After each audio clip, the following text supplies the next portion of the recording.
power, glory, the promise of eternity through lineage. For centuries, royal families believed themselves chosen by divine will, destined to rule not just by law but by the very order of nature. The throne was never simply a seat, it was a symbol of perfection, purity, and strength. Kings and queens were not ordinary mortals, they were, at least in theory, something greater, something set apart from the common crowd. But behind the gilded walls of palaces and the solemn rituals of coronation lurked a truth so uncomfortable, so grotesque, that for centuries it was whispered about only in private chambers. The royal blood that promised greatness often carried with it a hidden curse. To protect the so-called purity of these bloodlines, monarchs across Europe and beyond embraced a tradition as old as dynastic ambition itself: intermarriage. Brothers and sisters might not marry, at least not openly in most cases, but cousins? That was practically expected. Nephews and nieces, uncles and aunts, entire branches of royal houses looping back into themselves, like an Ouroboros devouring its own tail. It was politics, they said. It was strategy. It was survival. For some, it was even a sacred duty. Every union was inked in treaties and sealed in wax, designed to bind nations together in a way no sword could sever. And for a time, it worked. But nature does not take kindly to being bent into such tight, unyielding circles. What happens when you compress a family tree until it is no longer a tree at all, but a twisted knot of familiar names repeating across centuries? What happens when royal pride blinds men and women to the quiet rebellion of biology? The answer is as tragic as it is inevitable: children who bore crowns on their tiny heads but suffered from bodies and minds that would never let them rule. In the stillness of royal nurseries, where tapestries glowed with scenes of triumph and angels smiled from painted ceilings, the truth began to creep in. Babies who would not cry. Limbs that bent the wrong way. Mouths unable to form words. And sometimes, silence far too soon after the first breath. Behind those heavy velvet drapes, the great secret of monarchy took root: even the most powerful blood can rot from within. This is not a tale of politics alone. It is a tale of human bodies, of frail little hands struggling to hold the weight of empires, of parents who prayed to every god they knew and yet watched their children slip into shadows. It is a tale of pride and punishment, of dynasties that believed they could outwit fate, only to find themselves ensnared in its cruel logic. This is the story of royal children, their tragic fates, their broken bodies, and the strange, haunting echo of decisions made centuries before they were born. And so we begin, not in a battlefield, nor in the echoing halls of power, but in a nursery. A quiet room, heavy with the scent of lilies and candle wax. Outside, the court whispers of alliances and victories. Inside, a nursemaid rocks a child who will never walk. A physician shakes his head and looks away. The queen weeps in silence. And the king? The king orders more prayers. For in this world, where blue blood is supposed to mean strength, nothing is more terrifying than the sight of weakness in the royal line. The story begins long before the children themselves, long before the whispers of deformities and madness began echoing in gilded corridors. It begins with ambition. Royal ambition. For kings and queens, marriage was never about love, it was a weapon, sharper than any blade, forged to unite crowns, secure borders, and stamp out rivals. But every weapon comes at a cost, and this one would be paid in flesh and blood, generation after generation. Imagine Europe in the late Middle Ages and the Renaissance, a patchwork of kingdoms, duchies, and empires, each vying for dominance. There were no united nations, no binding treaties that could hold for centuries. There were only families, dynasties that understood the power of a surname better than the power of any army. To preserve that power, they turned inward. Over and over again. The logic seemed sound, at least at first glance. If your daughter marries a foreign prince, she might bear heirs with divided loyalties. But if she marries her cousin, or her uncle, those children belong wholly to the house. Pure blood, untainted by the ambitions of strangers. And so, across Europe, cousin married cousin, niece married uncle, and occasionally, though they tried to hide it, brother married sister. They told themselves they were preserving divine order. In reality, they were laying the groundwork for dynastic decay. Nowhere was this more apparent than in Spain. The Habsburg dynasty, the proud house that ruled not just Spain but vast stretches of Europe, was perhaps the most famous for its relentless intermarriage. Their motto might as well have been "Keep it in the family." Over centuries, their family tree ceased to resemble a tree at all. It became a loop, a web of repeating names: Charles, Philip, Maria, Margaret. The same blood circulating endlessly, like a river dammed and stagnant. And then came Charles II of Spain, the living emblem of what happens when bloodlines collapse inward. They called him El Hechizado, the Bewitched, and if you look at his portraits, you might think the name was cruel poetry. His jaw jutted forward, grotesquely large, his mouth perpetually slack. He could barely chew his food. He could not speak clearly. His body was frail, his legs weak, and his mind, well, let's just say that no one looked to Charles II for wise counsel. At 40, he still played with toys like a child, and he could not father an heir. He was a king in name, but not in body or mind. Behind closed doors, physicians dissected his illnesses like priests deciphering omens. The conclusion? His bloodline was so entangled that his genetic diversity was less than that of a peasant's goat herd. He was the product of centuries of calculated unions meant to preserve royal supremacy but which, in truth, sowed the seeds of its downfall. And the Habsburgs were not alone. Look to Egypt, to the Ptolemies, those enigmatic rulers who sat upon the throne of the pharaohs after Alexander the Great. Cleopatra herself, the great seductress of legend, was likely the child of sibling marriage. Indeed, it was custom among the Ptolemies for brother to wed sister, echoing the ancient traditions of the pharaohs. They told themselves it was sacred. They told themselves it was godlike. But the gods, it seems, had a sense of irony.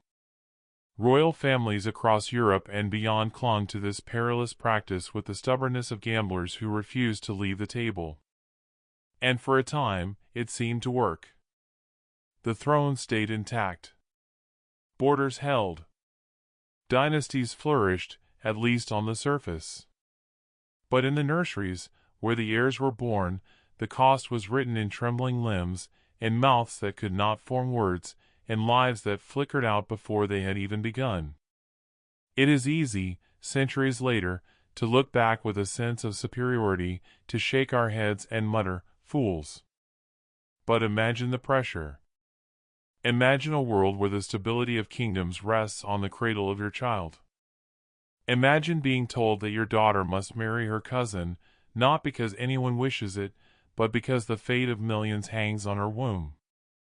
This was not a story of cruelty for cruelty's sake. It was fear, dressed in velvet and crowned with gold. And yet, fear cannot outweep biology. Generation after generation, the cracks widened. And into those cracks crept tragedy, tragedy that would break queens and hollow out kings. For every coronation, there was a funeral. For every christening, a whispered diagnosis. And still, they pressed on, blind to the storm gathering at the heart of their own blood. And so, when we speak of royal children, their illnesses, their frailties, their untimely deaths, we are not merely speaking of sad accidents. We are speaking of the wages of ambition, the price of power paid not by kings, but by infants who never asked to be born. If the practice of inbreeding was a loaded gun, then Charles II of Spain was the bullet fired straight into the heart of a dynasty. His birth in 1661 was heralded with bells, processions, and prayers, for he was the long-awaited heir to the sprawling Habsburg Empire. Spain, Austria, the Low Countries, all trembled under the weight of his ancestors' ambitions. And yet, from the moment the infant wailed in his gilded cradle, something was wrong. Contemporaries whispered of his strange appearance even as a baby. His head seemed too large for his fragile body, his jaw thrust unnaturally forward, and his tongue, grotesquely swollen, filled his mouth. He drooled constantly. Nurses struggled to feed him because he could barely suckle. His milestones, if they could be called that, arrived painfully late. He didn't walk until nearly age 8. He didn't speak until 4, and even then, his words came slurred and halting. To the court, this was a divine mystery. Some called it a punishment for Spain's sins. Others murmured of witchcraft, earning him the ominous nickname El Hechizado, the Bewitched. But in truth, the explanation lay in cold genetics. Centuries of intermarriage had turned the proud Habsburg lineage into a closed circuit, and Charles II was its tragic conclusion. Studies centuries later would reveal the staggering truth: his inbreeding coefficient was so high that it equated to the offspring of siblings. He was, genetically speaking, his own worst enemy. Yet this boy was destined to rule. When his father, Philip IV, died in 1665, Charles ascended the throne at the tender age of 4.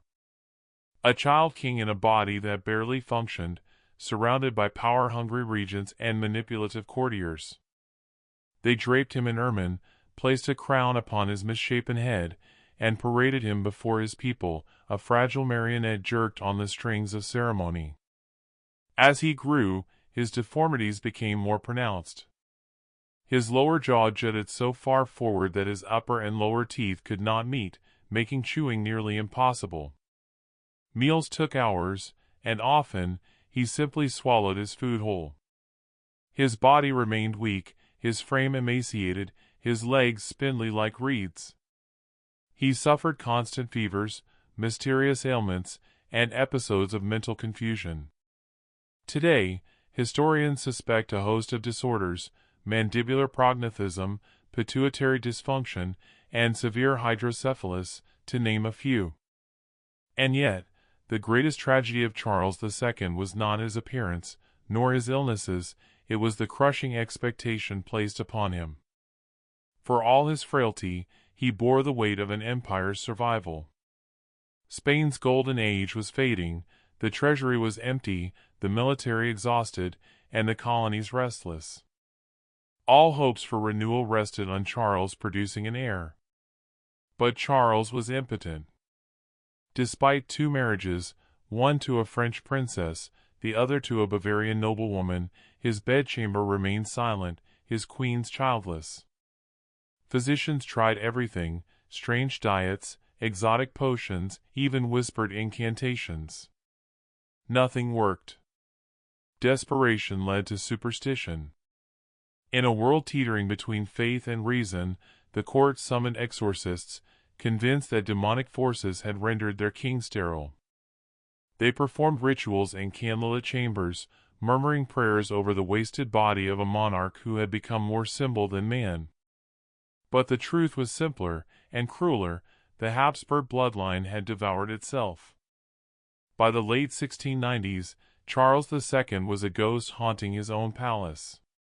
His body was riddled with disease, his mind faltered. He wandered the corridors in childlike confusion, clutching rosaries, muttering prayers.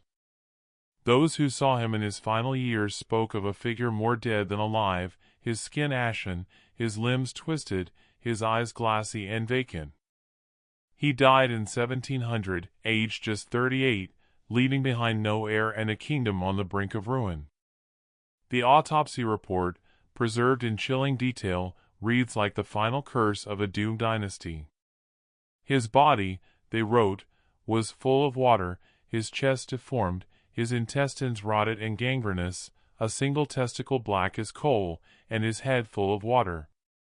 It was as if nature herself had taken vengeance for centuries of defiance. With Charles II's death, the Spanish Habsburg line collapsed, plunging Europe into the War of Spanish Succession. The throne he fought to preserve became a prize for foreign powers. The empire that once stretched across continents shattered like brittle glass. And all because a family, in its quest for purity, poisoned its own blood. The story of Charles II is more than a cautionary tale. It is a monument to the hubris of kings, carved not in stone, but in flesh, a reminder that power, no matter how absolute, cannot command the laws of biology.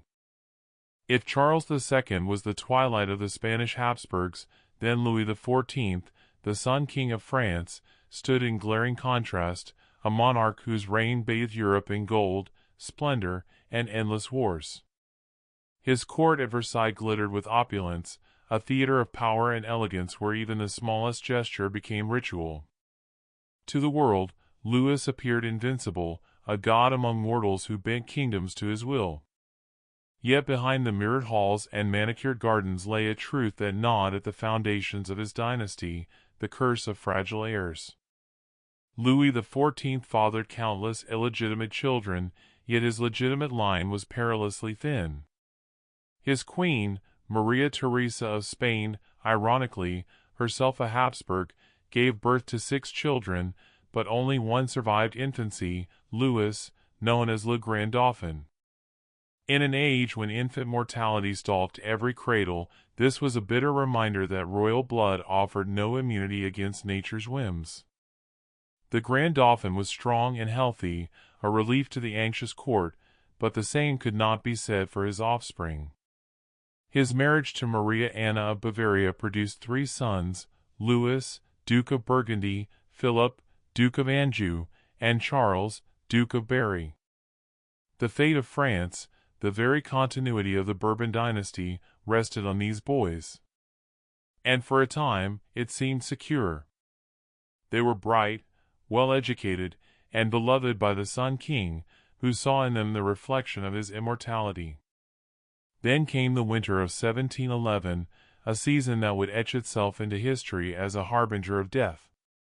It began with a cough, a fever, the sort of malady Versailles physicians dismissed as routine. But it was no ordinary illness, it was smallpox, a scourge that neither crown nor scepter could repel. The Grand Dauphin fell ill first. Courtiers whispered prayers, physicians bled and purged, priests prepared last rites. Within days, the heir to the greatest throne in Europe lay cold in his bed, his once rosy skin ravaged by pustules. Louis XIV, the man who had outlasted ministers, mistresses, and wars, now outlived his son. Grief had no time to settle before the second blow struck. The Duke of Burgundy, the Dauphin's eldest son and France's new heir, succumbed to the same cruel disease just a year later. He was young, vigorous, and deeply loved by the French people, a prince destined, many believed, to reform and renew the monarchy. His death plunged the court into despair. The Duchess of Burgundy, radiant and charming, followed him to the grave days later. Rumors of poison flared, but the truth was simpler, more merciless. An epidemic had swept through Versailles, mowing down heirs like wheat in a storm. Within months, the Duke of Berry also perished. What had been a flourishing line of succession was reduced to a single fragile thread, a sickly child named Louis, the Duke of Anjou, barely 5 years old. He would one day become Louis XV, but at that moment, France trembled on the edge of dynastic collapse. The Sun King, now old and worn, saw the ghosts of his dynasty flicker in the candlelight of Versailles. What made this tragedy even more haunting was its irony. Louis XIV, obsessed with control, had built Versailles to domesticate the nobility, to bind power tightly to his will. He had commanded armies, dictated treaties, and reshaped Europe. Yet he could not command the survival of his own blood. The palace that symbolized absolutism became a mausoleum of heirs, its gilded corridors echoing with the soft footsteps of death. Louis XIV himself lingered until 1715, his body racked with gangrene, his spirit hollowed by loss. He had outlived his son and his grandsons, leaving the throne to a great-grandchild barely able to speak. As he lay dying, he summoned the child and whispered words that history would not forget: "Do not imitate me in the love of building or in war. Seek peace." It was the confession of a Titan brought low, not by enemies, but by the frailty of flesh and the merciless hand of fate. When the Sun King finally slipped into darkness, France erupted in both mourning and relief. The reign that had lasted 72 years, the longest in European history, had ended, but the Bourbon dynasty was hanging by a thread. Louis XV would inherit the throne, but his survival was far from certain. The grandeur of Versailles could not conceal the sobering truth: the blood of kings was as vulnerable as that of any peasant. The story of Louis XIV's descendants is a tale of fragility hidden beneath splendor, of mortality haunting immortality. And it reminds us that for all their glory, kings were captives of the same invisible tyrant that rules us all, time. While the Bourbons of France mourned their fallen heirs, across the Channel another royal house grappled with a curse of its own, a curse not of death, but of madness. It would stain the history of Britain for generations, shaping politics, war, and the very perception of monarchy. This is the tale of the Hanoverians, and how hereditary illness transformed kings into prisoners of their own minds. It began with George I, the German-born elector who became King of Great Britain in 1714. His claim to the throne was secure by law, but weak by sentiment. He barely spoke English and spent most of his time in Hanover. Yet the dynasty he founded would endure, though not without scars. If the Bourbons feared the grave, the Hanoverians feared the mind, for within their veins lurked the seeds of madness. The most tragic figure of this dynasty was George III, the king who lost America and gained a nickname that would echo through history: Mad King George.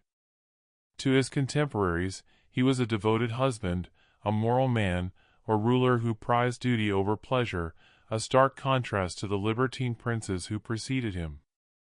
For decades, he governed with stability, earning the affection of his people. But then, slowly, something began to unravel. It started subtly. Fits of irritability, sleepless nights, torrents of speech that spilled without pause. At first, courtiers dismissed it as stress. After all, the late 18th century was an age of storms. The American colonies were in revolt, Europe seethed with revolution, and the king bore the weight of an empire. But these were not the marks of mere strain, they were the symptoms of a deeper malady. George suffered attacks of mania so violent that attendants had to restrain him.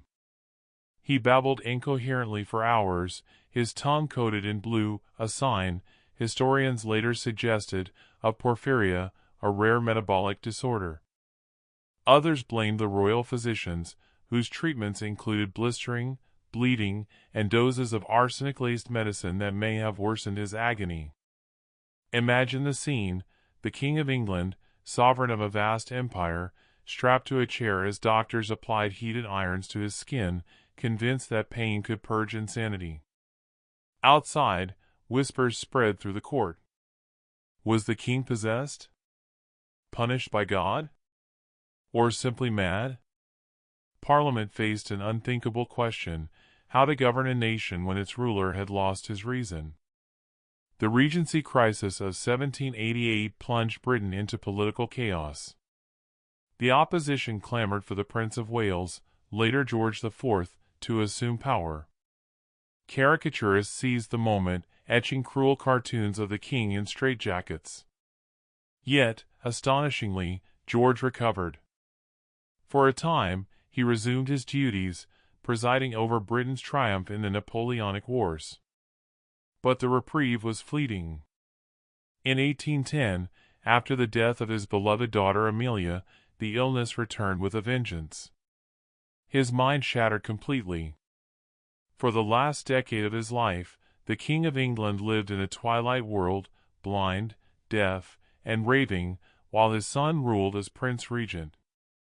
The tragedy of George III was more than personal, it was dynastic. His condition cast a shadow over his descendants, fueling fears of hereditary insanity. And indeed, echoes of his affliction surfaced in later generations. His granddaughter, Queen Victoria, carried the gene for hemophilia, a different but equally cruel inheritance that would bleed into the royal houses of Europe. But madness, too, lingered in the family tree. Historians trace it through the Hanovers, a silent thread binding monarchs to fate. What makes this story compelling is its contradiction. George III, the man mocked as mad, was also the monarch who presided over Britain's rise as a global power. His reign witnessed both the loss of America and the dawn of industrial might. And yet, in the public imagination, he remains the king who conversed with angels, who plucked at invisible harps, who wandered the gardens of Windsor talking to trees. The image is both pitiful and profound, a reminder that power cannot shield the mind from breaking. As the bells tolled for George III in 1820, Britain mourned not only a king but an era. The farmer king, once cherished for his simplicity, had become a symbol of royal fragility. And so the Hanoverian curse endured, a spectral presence at the banquet of kings. If madness was the scourge of the Hanoverians, blood was the doom of Europe's greatest dynasties in the 19th and early 20th centuries. A single genetic flaw, silent, merciless, and invisible, would seep from the veins of one queen into the lifeblood of empires, weakening thrones more surely than revolutions or wars.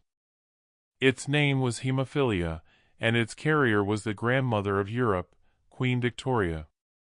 To understand its menace, we must first know the disease. Hemophilia is a rare disorder where the blood does not clot properly. For ordinary people, a cut might scab in minutes. For a hemophiliac, a minor injury could mean slow, agonizing death from internal bleeding. In an age before modern medicine, this was a living curse. Bruises swelled like purple oceans under the skin. Joints stiffened with blood, bones grinding in pain. And once the bleeding began, there was little anyone could do. Queen Victoria herself was healthy, but she carried the faulty gene silently in her blood. Through her 9 children, that gene spread like a shadow across the royal courts of Europe. It was whispered about in corridors draped with velvet, concealed in letters written in trembling hands. But no secret could hide forever. The first to betray it was Victoria's own son, Prince Leopold, Duke of Albany. A bright, cultured young man, Leopold seemed destined for greatness, until a simple fall on the staircase left him bleeding internally. He died in agony at just 30 years old. The doctors called it the bleeding disease. The public did not know, but in palaces from London to St. Petersburg, alarm bells rang. Hemophilia became known as the royal disease, and for good reason. Victoria's daughters carried it into Europe through marriage, stitching together a web of dynastic peril. Princess Alice took it to the German states, where her descendants would suffer its cruel grip. Princess Beatrice brought it to Spain. And most faithfully, the gene found its way into the Russian imperial family, the Romanovs, through Victoria's granddaughter Alex, later Empress Alexandra Feodorovna. This is where science meets tragedy on the grandest stage of all. The heir to the Russian throne, Tsarevich Alexei, was born in 1904. For a few months, the imperial family rejoiced. But then, bruises began to appear on the boy's fragile body. A bump against a table, a stumble on the stairs, and Alexei would writhe in torment, his joints swelling until he could not walk. Once, a carriage ride over cobblestones nearly killed him when an internal hemorrhage ravaged his thigh. There were days when blood seeped into his brain, and the doctors whispered that the Tsarevich would not live through the night. For Nicholas II and Alexandra, it was a torment beyond measure. They believed their empire and their dynasty rested on a child made of glass. This illness, this invisible specter, did more than torment a family. It altered the course of history. For in her desperation to save Alexei, Alexandra turned to a man who promised miracles, Grigory Rasputin, a mystic from the Siberian wilderness. His prayers seemed to calm the boy's agony, perhaps because he counseled against the harsh medical treatments of the time, which included aspirin, a drug that worsens bleeding. Whatever the reason, Alexandra became convinced that Rasputin was heaven sent. Soon, the mad monk wielded influence over the throne of Russia, making decisions that enraged ministers and scandalized society. Whispered rumors of debauchery, corruption, and black magic spread through the empire, corroding the last vestiges of trust in the monarchy. Hemophilia, then, was no mere disease, it was a political assassin. It linked England to Russia not with bonds of power, but with chains of vulnerability. And as the First World War erupted, the weakness of the Romanovs, compounded by Alexandra's reliance on Rasputin, helped pave the way for revolution. In 1917, the Russian monarchy fell, and a year later, the imperial family was executed in a cellar in Ekaterinburg. The Tsarevich, whose fragile body had shaped the fate of a nation, died with bullets in his chest before he could even reach manhood. And so the question lingers, how much of history turned on a single genetic mutation in the blood of one woman? How many crowns cracked not under cannon fire, but under the weight of an inherited flaw? In the glittering halls of Windsor, Buckingham, and the Winter Palace, royal children once danced in silks, yet they lived and died as prisoners of their own veins. If hemophilia seeped silently into royal veins, the downfall of Spain's Habsburg dynasty was no less fatal, only this time, the enemy was not hidden but written into the very faces and bodies of its kings. This is a story not of chance mutation, but of human arrogance, the relentless pursuit of dynastic purity that twisted bloodlines into knots and left a great empire crumbling from within. To understand this tragedy, we must step back to the glittering age of Habsburg dominance. In the 16th century, Spain was the world's superpower, a global empire stretching from the silver mines of Peru to the spice islands of Asia. Its monarchs, like Charles V and Philip II, were men of towering ambition, ruling not just kingdoms but continents. And yet, in their obsession with keeping power in the family, they sowed the seeds of their own ruin. The Habsburgs married and remarried among themselves with a zeal that would make even the most romantic souls uneasy. Cousins wed cousins, uncles married nieces, and generation after generation, the royal tree curled inward instead of branching out. This was not mere coincidence, it was policy. Dynastic purity was prized above all. Foreign alliances mattered, but only if the bloodline stayed Habsburg. And so, while the empire grew outward, the gene pool shrank, trapping recessive defects in an endless loop of royal unions. The result? A phenomenon so famous it has a name, the Habsburg jaw. Portraits from the era show it in all its severity, a jutting chin, a drooping lip, a face that seemed to sag under its own lineage. But this was no mere cosmetic quirk, it was the outward sign of deeper genetic frailty. The last Spanish Habsburg, King Charles II, would become the ultimate embodiment of this royal curse. Charles II, known to history as El Hechizado, the Bewitched, was born in 1661, and from the start, his life was a catalogue of calamities. Sickly, frail, and disturbingly malformed, he was described by contemporaries as barely able to walk or speak well into childhood. His lower jaw was so pronounced he could not chew properly. He suffered from epilepsy, frequent illnesses, and chronic digestive problems. His body was stunted, his mind underdeveloped. In an era when monarchs were symbols of vitality and divine favor, Charles seemed a living mockery of both. Yet the tragedy of Charles II was not merely physical, it was dynastic. For decades, Spain had pinned its hopes on his survival, for he was the last of the line. 2 marriages were arranged for him, both to beautiful princesses, both in vain. He produced no heir. Physicians, priests, and even sorcerers were summoned to break what many believed was a supernatural curse. They performed exorcisms in his chambers, muttered prayers over his fragile body, and sought relics to restore his vigor. But no ritual could undo centuries of genetic collapse. By the time Charles II died in 1700, aged just 38, Spain was a hollow shell of its former greatness. Its once vast empire was bankrupt, its armies beaten, its prestige shattered. And because Charles left no heir, his death plunged Europe into the War of the Spanish Succession, a conflict that dragged on for more than a decade and claimed hundreds of thousands of lives.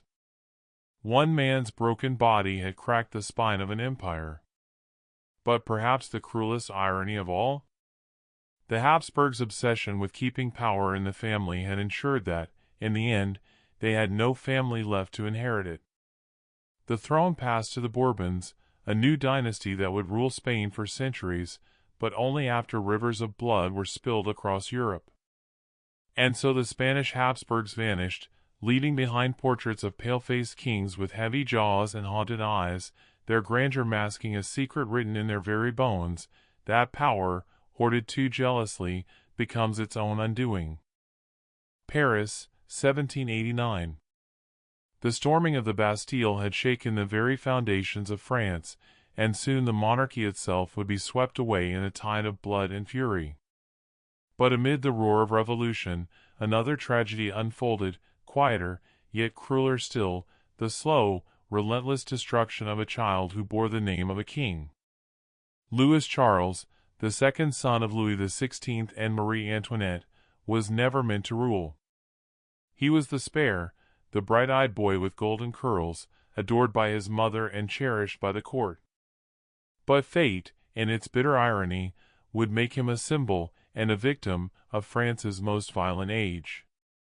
When his elder brother, the Dauphin, died of tuberculosis in 1789, little Louis Charles became heir to the throne. He was just 4 years old. Even as the cheers of revolution rang through the streets, the royal nursery echoed with laughter and play. His mother called him her chou d'amour, her darling cabbage. He rode toy horses down the marbled halls of Versailles, blissfully unaware that those halls would soon be abandoned, and that his childhood would vanish like a dream. The fall came swiftly. In October 1789, a furious mob marched on Versailles, forcing the royal family to Paris under the watchful eyes of armed men. From that day, the Tuileries Palace became a gilded prison. The little Dauphin, once the pride of France, now peered through barred windows at crowds that shouted for his parents' heads. His toys were replaced by the whispers of fear, his lullabies by the clatter of musket fire. Then came 1792, the abolition of the monarchy, and the storming of the Tuileries. The royal family was torn apart, each cast into their own cell of despair. The king, gentle, indecisive Louis XVI, was the first to fall, executed on a gray January morning in 1793. Before he mounted the scaffold, he embraced his son for the last time. The boy, just 7 years old, clung to his father, sobbing, "Papa, Papa." Louis kissed him and whispered words history would never record. Then he walked to his death with dignity the child would never understand. Marie Antoinette followed in October, her beauty ravaged by grief but her spirit unbroken. She left her son behind, a lonely prisoner in the Temple Tower, a cold stone fortress that would become his tomb. At first, he had his sister, Madame Royale, to comfort him. But in July 1793, the revolutionary government ordered that Louis Charles be separated from his family. He was delivered into the hands of Antoine Simon, a brutal cobbler appointed as his guardian. What followed was not merely neglect, it was calculated cruelty. Under Simon's watch, the boy endured filth, hunger, and relentless abuse. He was beaten, taunted, and forced to drink alcohol until he vomited. Revolutionary fanatics demanded that he testify against his mother, accusing her of unspeakable crimes.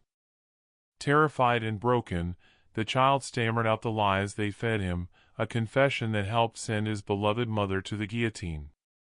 After Simon abandoned him, the Dauphin was left alone in a tiny, airless cell. The windows were nailed shut, the stench of his own waste filled the room. Vermin crawled across his straw mattress. His once rosy cheeks turned sallow, his limbs frail. No one spoke to him. No one cared. The boy who had once been called Monseigneur by courtiers now lived like an animal, forgotten by the world. When they finally opened his cell in June 1795, it was too late. Louis Charles, Louis XVII in name, though never in fact, was dead. He was 10 years old. The autopsy revealed scrofula and advanced tuberculosis, but also scars of neglect so shocking they haunted even hardened revolutionaries. His body was buried in a nameless grave, his heart stolen by the doctor who performed the autopsy, a macabre relic of innocence destroyed. Even in death, the tragedy did not end. For decades, impostors emerged, claiming to be the lost Dauphin who had miraculously escaped. They spun tales of secret rescues, igniting the hopes of royalists who longed for a miracle. But the truth was far darker, and far simpler. The boy king died in darkness, a victim not just of disease and cruelty, but of a hatred so blind it devoured even children. And so, in the shadow of revolution, France claimed liberty, equality, fraternity, and left behind the small, broken body of a child who once held the promise of a crown. In the gilded halls of the Winter Palace, amid crystal chandeliers and sweeping marble staircases, an empire stood at its zenith, or so it seemed. The Russian court dazzled Europe with its wealth, its balls, its endless procession of uniforms and jewels. But behind those glittering doors lay a secret so dangerous it could topple a dynasty. The heir to the Romanov throne was dying, not from bullets or bombs, but from his own blood. Alexei Nikolaevich, Tsarevich of Russia, was born in August 1904, the long-awaited son of Tsar Nicholas II and Empress Alexandra. His birth was heralded by the booming of cannons, the singing of choirs, and the ecstatic joy of a nation desperate for a male heir. For 9 years, the imperial cradle had yielded only daughters, 4 beautiful grand duchesses, but Russia needed a boy, a future Tsar. And so, when Alexei came into the world, he was celebrated as a miracle. But the miracle carried a curse. Within weeks, Alexandra noticed strange bruises on her infant son, deep purple blotches that appeared without cause. A minor bump could swell into a grotesque lump, a nosebleed could last for hours. The diagnosis was whispered, never spoken aloud: hemophilia, the royal disease, passed through Alexandra's bloodline from her grandmother, Queen Victoria. In an age without medicine to stop it, hemophilia was a death sentence. And for Russia, it was a secret that could never be revealed. The Empress lived in terror. Every fall, every stumble, every scratch could kill her son. She smothered him in love and anxiety, forbidding him from playing like other boys. But Alexei, spirited and mischievous, longed for freedom. He loved horses, sleigh rides, and snowball fights. And every time he joined in, disaster lurked nearby. The most terrifying attack came in 1912, when a simple bump on the hip unleashed internal bleeding that racked his body with agony. The boy lay pale and feverish, his temperature soaring, his screams echoing through the palace corridors. Doctors despaired. Priests were summoned. The Tsarevich hovered on the edge of death, and then, When hope was almost gone, came the man who would change history, Grigory Rasputin. The Siberian mystic arrived like a shadow, summoned by Alexandra's desperate letters. He prayed over the child, whispered to the empress, and, miraculously, the bleeding stopped. Science could not explain it. The doctors were stunned. To Alexandra, it was divine intervention. Rasputin became her talisman, her savior, the only man who could keep her son alive. And with that power, he began to weave himself into the fabric of the empire. But miracles have a price. As Rasputin's influence grew, so did the scandals. The holy man drank, seduced, and boasted of his closeness to the throne. The nobility seethed, the people whispered. Alexandra, blinded by gratitude and fear, defended him fiercely, alienating the court and fueling rumors that she, a German-born empress, was a traitor in league with the enemy. All because of a secret no one dared to speak, that Tsar's son could bleed to death from a bruise. As war ravaged Russia and revolution brewed in the streets, the boy at the heart of it all remained hidden away, frail, pale, a prisoner of his own body. He loved his mother fiercely, adored his sisters, and worshipped his father, the Tsar who believed in fate even as the empire crumbled around him. Alexei never knew how much his existence shaped Russia's destiny, how his illness tied his family's hands, pushed them into isolation, and bound them to Rasputin, the man whose shadow would darken their name forever. Then came 1917. The empire collapsed, the Tsar abdicated, and the Romanovs were taken to Tobolsk, then Ekaterinburg, a family of prisoners, stripped of jewels, rank, and hope. Through it all, Alexei suffered silently. In captivity, he endured agonizing pain from another hemorrhage, unable to walk for weeks. His once vibrant spirit dimmed. Yet those who saw him spoke of his sweetness, his quiet courage, his luminous blue eyes that seemed to hold the sadness of a world too cruel for a child. On the night of July 16, 1918, Alexei slept beside his sisters in the Ipatov house.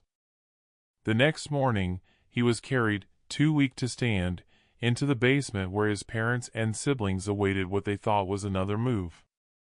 Instead, gunfire shattered the silence. The Tsarevich fell first, bullets and bayonets ending the life that disease had already claimed in slow torment. He was 14 years old. When the assassins stripped the bodies, they found jewels sewn into the children's clothing, a mother's last, futile attempt to preserve something of their glory. But nothing could save the boy whose blood betrayed him, whose frailty helped topple an empire, and whose tragic innocence became one of history's most haunting symbols. Alexei Romanov, the Tsarevich who bled, died nameless in a pit, buried in lime with his sisters. But his story lives on, a tale of love, fear, and fatal inheritance that changed the course of nations. In the dim candlelight of Europe's royal palaces, dynasties once stood like unshakable pillars, vast networks of crowned heads bound by blood, faith, and tradition. But blood, that sacred symbol of lineage, became their undoing. For centuries, kings and queens believed that power must never stray beyond the family circle. To marry outside was to dilute divine right, to weaken the claim to the throne. So, generation after generation, cousins wed cousins, uncles wed nieces, and royal blood grew purer and deadlier. The results were catastrophic, though often hidden behind velvet curtains. Behind the grandeur of coronations and the glitter of jewels lurked shadows, hemophilia in Russia, madness in Spain, deformities in Austria, and stillbirths in France. The very strategy that aimed to preserve power ultimately eroded it, leaving thrones vulnerable not to external enemies, but to the fragile bodies of their heirs. Take the Habsburgs, masters of this fatal arithmetic. For centuries, they ruled vast empires through the motto, "Let others wage wars, you, happy Austria, marry." And marry they did, always within the family. The price was grotesque, the infamous Habsburg jaw, an exaggerated chin that grew more pronounced with each generation, a visible mark of genetic collapse. By the time Charles II of Spain was born in 1661, the dynasty was on the brink of extinction. The boy was so disfigured and feeble that rumors whispered he was more spectre than prince. He could not chew properly, could barely speak, and suffered from seizures and infertility. The child who was supposed to secure the future of an empire became its tombstone. When Charles died in 1700, childless and broken, the Spanish Habsburg line died with him, plunging Europe into the War of the Spanish Succession. Across the Channel, Britain wore its own invisible crown of tragedy. Queen Victoria, the grandmother of Europe, carried within her veins a genetic secret that would ripple across continents: hemophilia. This silent killer, passed to her descendants, struck princes and kings from Russia to Spain. The disease crept into palaces like a thief, draining the life from heirs, silencing dynastic lines before they could secure the throne. And yet, marriages continued, driven by diplomacy, blind to biology. The Romanovs paid the steepest price.